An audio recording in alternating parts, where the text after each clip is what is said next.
Pero hindi naman siya mapait. Tapos, pag mahilig kang uminom sa black coffee.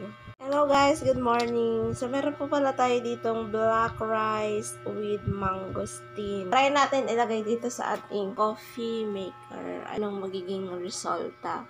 And how does it taste? Ayan, may muta pa ako. Naamoy ko yung, alam mo yung pinipig? Parang chocolate. Hindi siya ganun katapang ng kasi amoy ng kape. Tatry lang natin. 2 kutsara. Pero alam mo yun, pinong-pino yung kanyang kakape, pinong-pino. Ito siya. Para mahuhulog pa yung coffee maker. Tapos, on ko lang siya dito. Go.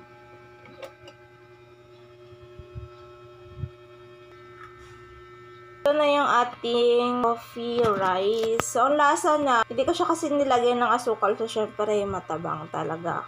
Tapos, ang amoy niya, parang sinunog na rice. Yun, ganon. Pero hindi naman siya mapait.